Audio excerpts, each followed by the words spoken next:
Alright guys, welcome back to Formula 1 news. One of the key upgrades Mercedes have brought to the W14 has now been explained in detail. The advantages in terms of airflow for the car could well be significant compared to their competition, especially because no one else seems to have thought of this particular loophole so far. Very much enjoyed your thoughts in the comments below. Hit the like button if you enjoy. Subscribe if you're new as always, I'd greatly appreciate it. Mixed reviews on the W14 so far coming out of the Mercedes camp. They say, look, they've lost a lot of weight with this new design, obviously helped by the livery being black and a lot of carbon on the car towards the side as well. They're going to be at the weight limit. That's going to save them significant time compared to last year. But then again, everyone else has that advantage on their side because they're pretty much all going to be on the weight limit, you would imagine, going into the upcoming season. Will they be faster in a straight line? They say they will. What are the other upgrades in terms of airflow, downforce, the underside of the floor as well was a major topic for last year. The porpoising questions. The W14 certainly seems to be a step in the right direction, but there's definitely cautious optimism from the Mercedes camp on how good it will actually be. Yes, they've said it's going to reach the weight limit, the minimum weight limit that is, but whether it's going to be competitive with the Red Bulls and the Ferraris straight out of the blocks is still Mercedes aren't willing to say quite as of yet. Toto Wolff says that everything needs to work well to give Hamilton and Russell the chance to actually win this year's World Drivers' Championship, and of course they also mentioned at the release that they intend to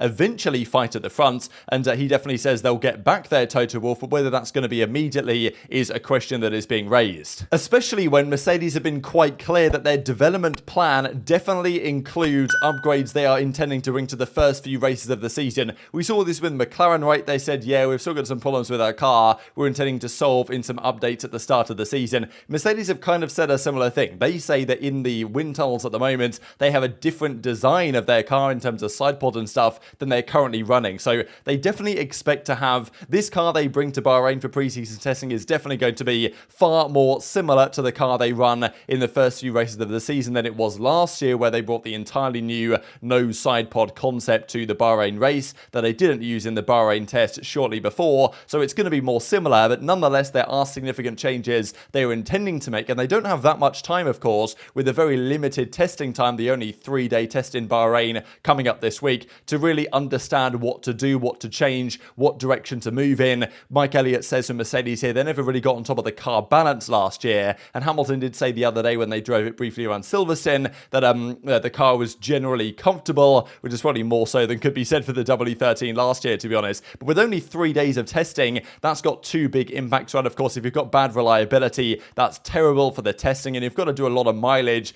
to really learn everything you can. Mike Elliott also comments here, though, on the next developments. We've got to learn as much as we can to work out how to get the most performance out of the car and what we can learn to feed into the next development. So, of course, every team is bringing developments over the course of the season, but Mercedes has been very vocal that what they've got now is not what they intend to have a few races into the season. Mike Elliott also said our goal is in testing to understand more about the car and look at how we can find more performance in the following months. So obviously that's the plan for every team, but Mercedes have made it quite clear that what they've got now is not their final design they've got by any means, and further upgrades will arrive very swiftly after the start of the season. There was even a report from Amos today that said that Hamilton and Russell are very confident they can compete for victories again with Red Bull and Ferrari, presumably the other top two teams again, at the latest when the first round of upgrades for the W14 come. And Hamilton mentioned the other day that kind of the plan in terms of upgrade and development packages has been made very clear to Hamilton and Russell, and it seems Mercedes know that their car they bring to Bahrain is not going to be as competitive as they believe it can be, and there's other upgrades they want to bring down the line that may hold them back at the first couple of races, but shortly after the start of the season they believe there is potentially a big upgrade package to arrive that will put them a good step in the right direction, because Hamilton and Russell seem cautiously optimistic, but they certainly seem confident that whenever these first upgrades arrive in the first few races, that's when they're going to become really competitive. So the question to me is that going into the first weekends, how competitive is the W14 compared to the Red Bull, let's just say? If it's within 2 or 3 tenths, I think that's very promising for Mercedes, because they started from such a, well, being so far behind with all the problems they had to fix last season. If it's 7 tenths behind as it was last year, then obviously not a good sign for Mercedes season yet again. Now, one very positive feature that no other team really seems to have employed is on the front wing again. Now, Mercedes, probably their front wing team, is the most innovative on the entire grid. They've come up with some very interesting ideas the last couple of years. Obviously, the slot to gap separators was a big talking point towards the end of 2022, when Mercedes unveiled this idea with these, as I say, slot gap separators towards the top that give some degree of aerodynamic advantage. Now, it was deemed by the FIA, I'm pretty sure they proposed this this to the FIA, and the FIA said, yeah, no problem, that looks fine. And then they came up with them, and then they were like, hang on a second, maybe they're a bit too big, and the FIA said, no, you're not allowed to use it. Now, it turns out that Ferrari are now using the same thing this year, because these have now been allowed. Basically, the rules before said that they had to be there primarily for the purpose of structural integrity, as opposed to aerodynamic advantage. Mercedes probably couldn't really prove that, or, you know, whatever. The FIA deemed them to be more aerodynamic than they were for structural reasons, and therefore they were cast out and not allowed on the front wing. Not a massive deal, but a pretty interesting innovation Mercedes were trying. This year, though, the rules have now been changed such that it does no longer have to be there for primarily structural reasons. It just has to connect between the two, and as long as it does, whatever reason it's there for, it's okay. So Ferrari have unveiled the same thing on their front wing, so Mercedes lead the way. Ferrari have now copied it. Whether Mercedes bring that back this season, they could. Who knows? Maybe they'll decide to, maybe they won't. Maybe other teams will copy it. But there's another big step Mercedes have taken on the front wing trick end plate that Craig Scarborough describes. So Craig Scarborough, you guys might have seen him in some of the Formula 1 videos, very well versed on the technical side of the sport. He makes these nice graphics here, kind of, well, just sketches really discussing some of the interesting things he noticed here on the W14. The one that I want to hone in on today, though, is again on the front wing end plate and what advantage it might potentially bring, because no other team is doing what Mercedes are doing on the front wing right now, which apparently is going to make the airflow in the wake of the car significantly more successful than the previous iteration. So this is what Mercedes are currently doing. This is what it looks like, their front wing end plate, and no other team has got a philosophy quite like this. So the four elements of the front wing are meant to kind of connect here to the end plate, and most teams have just done exactly that, as is intended in the rules. This is the end plate, right? These are the four elements of the front wing. You've got the angle adjusters, all this stuff. Now, they're changing the element of the side of the wingtips and using these kind of connecting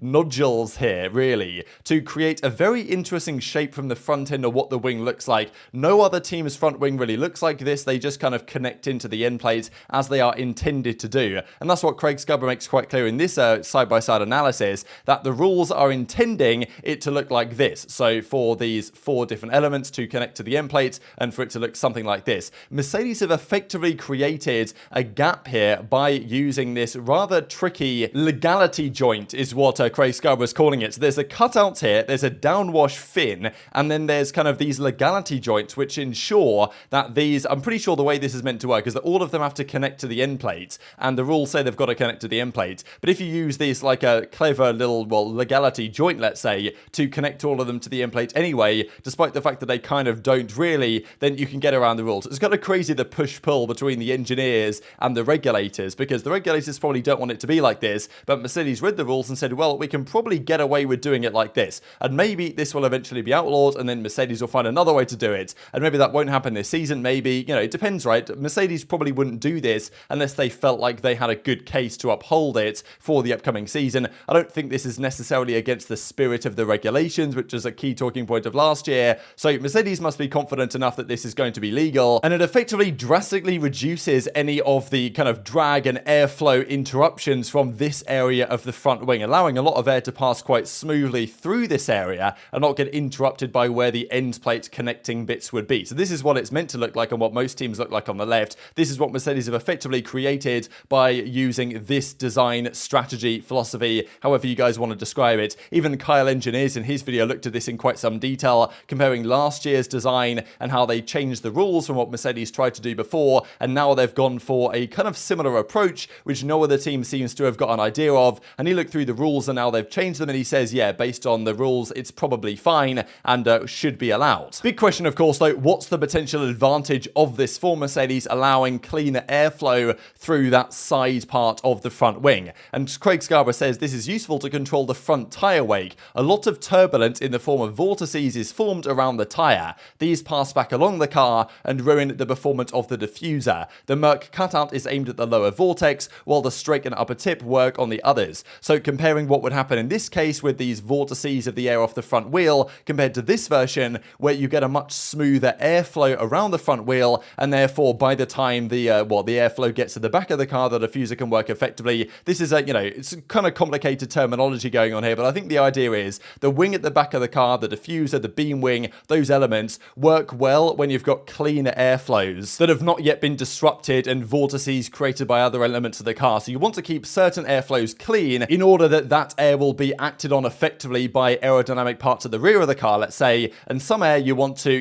generate a lot of vortices and, interaction and high pressure at the front of the car, and then not use that air necessarily later on. So I guess this idea is to try and ensure that the airflow around the car is slightly smoother, the diffuser works more effectively, generate therefore more downforce, and is seemingly a philosophy that no other team has actually thought of employing as yet. And Chris Gubber reckons there is some significant degree of advantage to this, and no other team has come up with this idea. So very interesting to see how this will go. It does seem to me like the front wing department at Mercedes is definitely pushing ahead, probably more than any other front wing department on the entire grid. Is that going to be enough to close a gap? Is it going to be enough, especially with further upgrades very clearly coming down the line? All will be revealed in due course in Bahrain. So there's going to be a lot of testing going on Thursday, Friday, Saturday in Bahrain, and everything, a lot of things are already there ready to go for the upcoming weekends. And then basically one weekend after that, we actually start the Grand Prix there. So very exciting stuff. Of course, testing is testing. You can't read into it too much. The teams will usually turn the engines down massively. I'm pretty sure last year McLaren were like one of the best running teams last year at testing, and obviously that didn't finish out for them particularly well. Just one final thing to close out the video I thought was kind of cool actually. The most experienced teams on the 2023 grid. So the least experienced by far in terms of race starts is, Alpha Tauri with Tsunoda with 42 and De Vries with only 1.